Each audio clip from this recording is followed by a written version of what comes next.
তুষার ভাই, রাজনৈতিক দলগুলো তো সবসময় প্রতিশ্রুতি দেবেই। মানে আমরা জামায়াতের ইশতেহার দেখেছি, ইসলামী আন্দোলনের ইশতেহার দেখেছি, বিএনপিরও ঘোষণা করা হবে। এই এত এত প্রতিশ্রুতি কি আসলে সবকিছু বাস্তবায়ন করা সম্ভব? প্রতিশ্রুতি দেয় প্রতিশ্রুতি রক্ষা না করার জন্য। এই যে 73-74 পৃষ্ঠাব্যাপী প্রতিশ্রুতির বাড়াবাড়ি এবং অসংখ্য প্রতিশ্রুতির সমাহার, এগুলোর অধিকাংশই হচ্ছে পুরনো প্রতিশ্রুতির পুনরাবৃত্তি। আমি আসলে 2-3 ঘন্টা লেগে যাবে, এতগুলি প্রতিশ্রুতি আছে এই ইশতেহারে জামায়াতে ইসলামের। বিএনপিটা তো এখনো বের হয় নাই, বের হলে আমরা ওইটাও বলতে পারবো। এত দেরিতে ইশতেহার দিলে আসলে এফেক্টিভ হয় না। শুক্রবার ইশতেহার দিয়ে তারপরে পরের বৃহস্পতিবারে ইলেকশন, তাই না? জি। তো এটা তো আসলে মানুষ ভালো করে পড়তে পড়তে ইলেকশন হয়ে যাবে। এত দেরিতে এটা দেওয়া, মানে ইশতেহার কি আসলে প্রচারণার আগে দেওয়া উচিত নাকি এই ইশতেহার ঘোষণা করা উচিত যখন তারা নির্বাচনে দাঁড়াবেন ঠিক করেছেন, যেদিন তফসিল ঘোষণা হবে তার আগেই ইশতেহার আমার মতে দেরিতে কেন? তার আগে ইশতেহার নির্বাচন কমিশনে জমা দেওয়া উচিত এবং নির্বাচন কমিশনের ইশতেহার রাটিফাই করা উচিত। কারণ ইশতেহারের মধ্যে কিছু যদি থাকে যেটা বাংলাদেশের সংবিধান বিরোধী কিংবা এমন কোনো কথাবার্তা যদি থাকে যেটা আসলে ইশতেহারে বলার কথা না রাজনৈতিক দলের, তাহলে সেইগুলো তো থাকবে না ওইখানে। বলে নির্বাচন কমিশনকে আগেই জমা দেওয়া উচিত। নিয়ম কিন্তু আছে, নির্বাচন কমিশন ইশতেহার জমা দেওয়া উচিত। আমি মনে করি হওয়া উচিত। হ্যাঁ, সেটা আগে না দিয়ে ওনারা দিচ্ছেন একেবারে নির্বাচন হইতে হয়। মানে এই যে চলেন ইশতেহারটা নেন, ভোট দিয়েন, তারপরে ভোটের পরে ফিরে এসে ইশতেহারটা পড়েন। হ্যাঁ, ব্যাপারটা এরকম হয়ে গেল না। আমি কিন্তু সমালোচনা করার জন্য বলছি না, কিন্তু ধরেন কিছু কিছু বিষয় থাকে, এগুলো আসলে ইশতেহার কিভাবে লেখে আমি আপনাকে ধারণাটা বলি একটু। টিমের মতো বসে, যেমন ধরুন উনি একটা টিমে আছে, আপনি একটা টিমে আছেন, আমি একটা টিমে আছি, আমরা লিখি টিকি, তারপরে কিছু লোক এটাকে এক জায়গায় করে। না না, আমরা আমরা এক্সাম্পল দেওয়ার জন্য বলছি, উদাহরণ হিসেবে বলছি। এখন ধরেন আমরা যার যার মতো একটা করে লিখে দিয়েছি, তারপর ওইখানে বয়স্করা বসে, যারা বসে তারা আবার আমাদের অনেক কিছু বুঝে না। তারা একটা বসে, এটা ভালো লাগতেছে, এটা দেন, এটা ভালো লাগছে দিয়ে না। আমি যে জনসভা এরকম, হ্যাঁ এইভাবেই লেখা হয়, উনি বলুক না। আচ্ছা, এরকম অনেকগুলো টিম আমরা না নির্বাচন এটা বলে ফেলেছি, আমরা না এটা বলা হয়ে গেছে, তাহলে ইশতেহার একটু দিয়ে দেন। আচ্ছা, ওই জিনিসটা তো ভালো ছিল, তারপর একটা কিছু হয়, কারণ তারা জানে যে এটা শুধু দেওয়ার জন্য দিতে হয়। আমি আপনাকে একটা জিনিস বলি, সরকারি দপ্তরে সিসিটিভি ক্যামেরা বসাবে। এখন সরকারি দপ্তরে সিসিটিভি ক্যামেরা আছে কিন্তু নিরাপত্তাজনিত কারণে, কিন্তু আমরা ধরে নিচ্ছি ওনারা ভিতরে বসাবে কেউ ঘুষ খাচ্ছে কিনা দেখার জন্য। এই সিসিটিভি ক্যামেরা কি কোনো বেসরকারি কোনো থার্ড পার্টির কন্ট্রোলে থাকবে? সিসিটিভি ক্যামেরাটা বসে বসে যে দেখবে, সে কি প্রথম শ্রেণীর কর্মকর্তা নাকি 10, 11, 12 গ্রেডের কর্মকর্তা? তার চাকরি কার উপরে নির্ভরশীল? কার ছবি সে ফাঁস করবে? সিসিটিভি ক্যামেরা বসায় পৃথিবীতে কোথাও দুর্নীতি বন্ধ করা যায় না। অপরাধ দমন করা গিয়েছে কেমন জানেন? ছিনতাই, চুরি, রাহাজানি, এগুলা অপরাধ সংগঠনের উপরে ধরে আনা যায়। যারা ঘুষ খাবে তারা সিসিটিভি ক্যামেরার নিচে ঘুষ খাবে। বিকাশে তাহলে কি হবে? নগদে তাহলে কি হবে? বিটকয়েনে তাহলে কি হবে? এগুলো লেখার সময় একটু চিন্তা করা উচিত। তার মধ্যে এটা হচ্ছে সরকারের গোপনীয়তার আইনের লঙ্ঘন। সরকারের দপ্তরে মোবাইল ফোন নিয়ে ঢোকা নিষেধ আছে এখন কিন্তু আইনত, এবং কোনো ছবি তোলা নিষেধ আছে। সরকার নিজে নিজের ছবি তুলবে, সরকার যে আইন করে সেটা সরকার নিজে নিজেরটা ভঙ্গ করে। এটা কি আসলে সম্ভব? তাহলে আইনটা বদলাতে হবে। সরকার আয় ব্যয় হিসাব নাকি ওনারা অ্যাপে দিয়ে দিবেন। অ্যাপে ভাই একটা বুম বিচ টাইপের খেলা ডাউনলোড করেন আপনি, একটু ওই যে ক্যান্ডি ক্রাশ ডাউনলোড করেন, 2 দিন পর আপনার ফোনের মেমোরি শেষ। আর সারা দুনিয়ার হিসাব, এই সরকারি আয় ব্যয়ের হিসাব একটা অ্যাপের মধ্যে দিয়ে ওনারা মোবাইলে দেখাবে সবাইকে, জাতি দেখতে পাবে। এগুলা বলার আগে একবার চিন্তা করা উচিত। জাতির সবাইকে 256 গিগাবাইট মেমোরি আলা, 16 গিগাবাইট র্যাম আলা ফোন কিনবে এখন সবাই, নাকি এটাও ফ্রি দিবে? তাহলে এটা কারা দেখতে পাবে? যাদের এটা আছে। মানে এটা দেখার জন্য আপনাকে আবার একটা 30,000 টাকা দামের বেশি মোবাইল কিনতে হবে। এবার আসেন, বলেছে ফেস রিকগনিশন টেকনোলজি দিবে সিসি ক্যামেরার মধ্যে বিভিন্ন জায়গায়। এটা চায়নাতে চালু হয়েছে। এটা নিয়ে পশ্চিমা বিশ্বে বিরাট কথাবার্তা হয়েছে যে ফেস রিকগনিশন টেকনোলজি হচ্ছে পুলিশ রাষ্ট্র তৈরি করার একটা প্রক্রিয়া। চীন দেশে এটা হয়েছে ফেস রিকগনিশন। এটা তারা বলেছেন আমাদের এখানে দেবেন, খুব ভালো। আমি কোনখান দিয়ে হাইটে গেলেই আমার ফেস রিকগনিশন দিলে আপনি আমার খুঁজে বের করে ফেলতে পারবেন। সিসি ক্যামেরা তলা দিয়ে গেলেই হবে। একটা ছবি আছে রেড আই, আপনি ছবিটা দেখবেন, ওইটার মধ্যে এই জিনিস আছে। হ্যাঁ, তো এটা দেখলে বুঝতে পারবেন ঘটনাটা আসলে কি। এনিমি অফ দ্য স্টেট একটা সিনেমা আছে, এটা দেখলে বুঝতে পারবেন। বলেছে হয়রানি মামলা সব বন্ধ করা হবে। এখনো কিন্তু হয়রানি মামলা আছে, এবং গত 17 মাসে বহু হয়রানি মামলা দাখিল হয়েছে বাংলাদেশে। ধরে নিলাম জামাত ইসলামের লোকজন এটা করে নাই, কিন্তু একটা প্রতিবাদ করেছেন ওনারা এই হয়রানি মামলাগুলার। সাংবাদিকদেরকে যে হয়রানি মামলা দিয়ে বন্দী করা হয়েছে, আগে আটক করে পরে মামলা দায়ের করা হয়েছে, এটা হয়রানি না? কিন্তু ওনারা একটা প্রতিবাদ কিন্তু করেন না এটার। ওনারা যে অন্যায়টা হয় ওটার প্রতিবাদ করেন না, ক্ষমতায় গেলে ওই অন্যায়টা দূর করবেন এটা বলেন। ভোটার হিসেবে আমার কাছে এটা মনে হয়েছে যে এটা ঠিক না। ওনারা আরেকটা অ্যাপ করেছেন, ডিজিটাল পাহারাদার। এইটা নিয়ে আমি আসলে আর কথা নাই বলে, আপনি ওটা পড়ে নেবেন, ওইটা বেশ মজার। এরপরে আছে ওনারা বিভাগীয় হাইকোর্ট বেঞ্চ চালু করবেন। হাইকোর্ট বেঞ্চ চালু করতে গিয়ে এরশাদ সাহেবের কি অবস্থা হয়েছিল আপনার নিশ্চয় মনে আছে। এটা এরশাদের আইন, তাহলে এরশাদের আইন ভালো ছিল। বিভাগে বিভাগে হাইকোর্ট বেঞ্চকে যে সরিয়ে দেওয়া, একটু এরশাদ সাহেবের কথা বললে ভালো হইতো। এটা জামাতের প্রতিশ্রুতি না, এটা এরশাদ সাহেব করেছিলেন। হ্যাঁ, উনিরা বলেছেন বিচারের সময়কাল নির্ধারণ করে দেবেন। বিচারের সময়কাল নির্ধারণ করা মানেই হচ্ছে বিচারে হস্তক্ষেপ করা। এটা বিচার বিরোধী। বিচার শেষ হবে যখন বিচারক বুঝবেন যে সকল পক্ষের সাক্ষ্য প্রমাণে উনি রায় দেওয়ার মতো জায়গায় পৌঁছেছেন, তখন উনি রায় দেওয়ার কথা বলেন। জি, সেটি আছে, কিন্তু অনন্তকাল ধরে তো কোনো নিশ্চয় কোনো বিচার চলতে অনন্তকাল পারে ধরে যেটা চলে না, বিচারকের এফিসিয়েন্সি ঠিক করেন।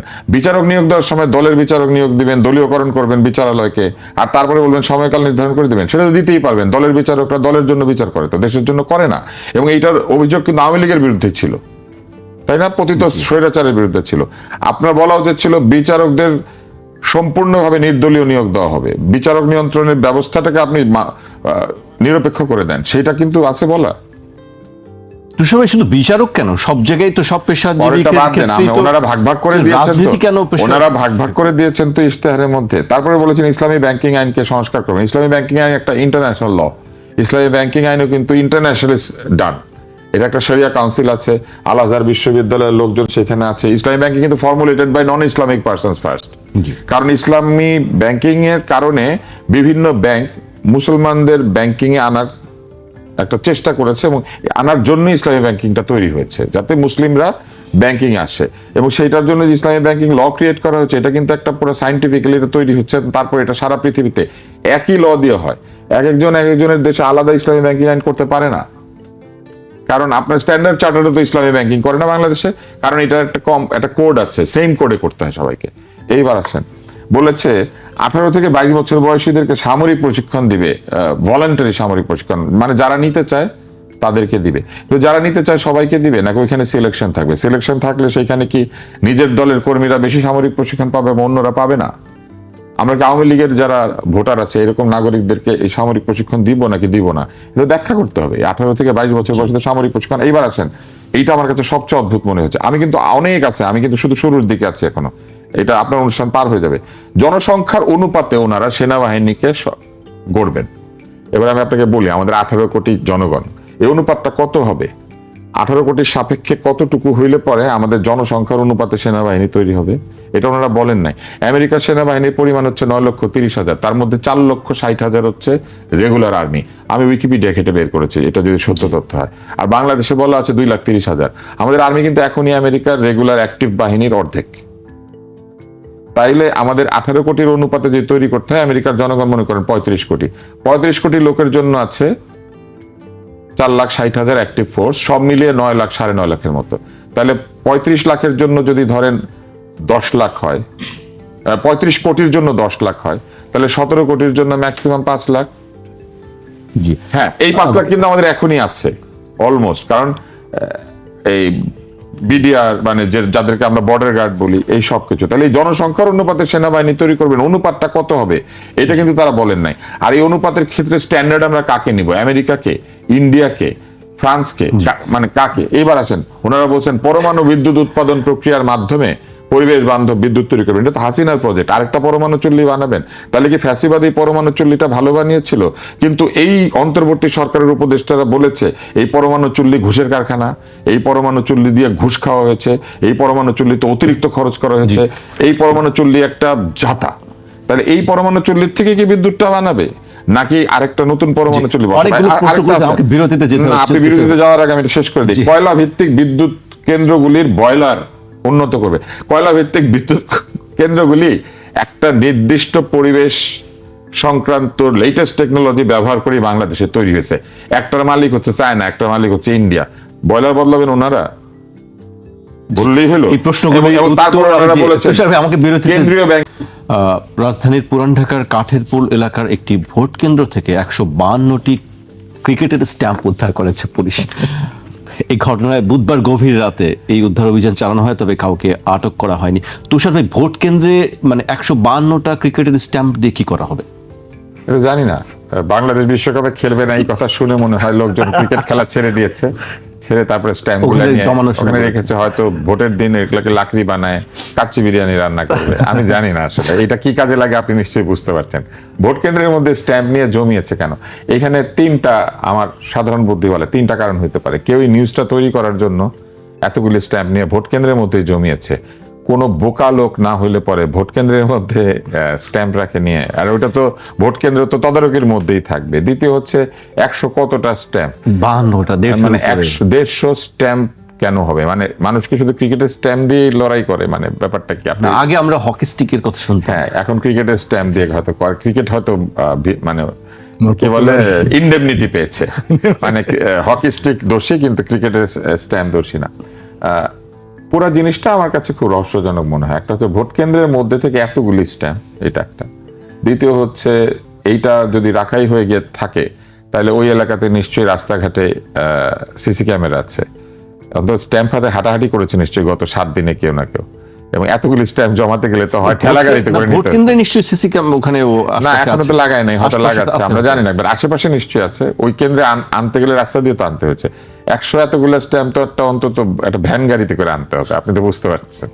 তাহলে আমার কাছে মনে হয় যে এটা সংবাদ তৈরি করার জন্য এটা তৈরি করা হয়েছে, এটা অন্য কোনো কারণ হইতে পারে না। 100 কতটা না হয়ে যদি 8-10টা পাওয়া যেত তাইলে, বা 15টাও ধরেন, তাইলে আমি চিন্তা করতাম। মানে এই ভোট কেন্দ্রে 100 এতটা স্ট্যাম্প নিয়ে যদি কোনো হুজ্জত করতে হয় তাহলে 100 এতজন লোককে একসাথে ভোট কেন্দ্রের মধ্যে ঢুকে পড়তে হবে। আইন শৃঙ্খলা রক্ষাকারী বাহিনীর চোখ এড়িয়ে এইভাবে 100 এতজন লোককে, অথবা ওই যে সুলতান সুলেমানের বীরদের মতো মনে করেন একই লোক 2টা তরবারি হাতে যুদ্ধ করে, 3-4টা স্ট্যাম্প হাতে মনে করেন নানচাক্কু, মানে এটা আমার কাছে মনে হয়েছে এটা কোনো ডালমে কুছ কালা হ্যায়।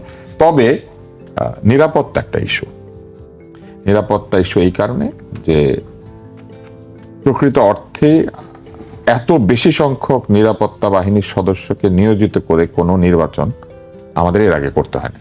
এর কারণ কি? তার মানে নিশ্চয়ই নির্বাচনে ভীতির পরিবেশ। সবচেয়ে বেশি সংখ্যক সেনা সদস্য আজকেই বলা হয়েছে 1 লাখ সেনা সদস্য। হ্যাঁ, তাহলে মানে আমাদের অর্ধেক সেনা সদস্য রাস্তায় থাকবে ভোটের দিন, প্রায় অর্ধেক। তো এই যে একটা অবস্থা তৈরি হয়েছে, এই যে নির্বাচনে এত ভীতি, তার মানে দেশের আইন শৃঙ্খলা পরিস্থিতি যে আসলে ভালো না, এইটাই ভোট পাহারা দিতে গিয়েই আমরা আরো প্রমাণ করে দিচ্ছি। এবং আমরা ধরে নিচ্ছি যে পাহারা না দিলে অংশগ্রহণকারী রাজনৈতিক দলগুলো অথবা যারা ভোট বানচাল করতে চায় এরা নেমে আসবে, উৎপাত করবে। এই ভীতির পরিবেশটা আমি মনে করি যে যত দ্রুত সম্ভব যদি কমিয়ে আনা যায়, মানুষকে আস্থা দেওয়া যায়, ভালো হবে। তাহলে পরে এই যে যারা সাধারণ ভোটার আমাদের মতো, আমরা অন্তত মা বাবাকে সাথে নিয়ে ভোট দিতে যেতে চাইবো। আর না হলে আমরা কিন্তু ওনাদেরকে বাসায় রেখে শেষ করতে চাই তুষার ভাই।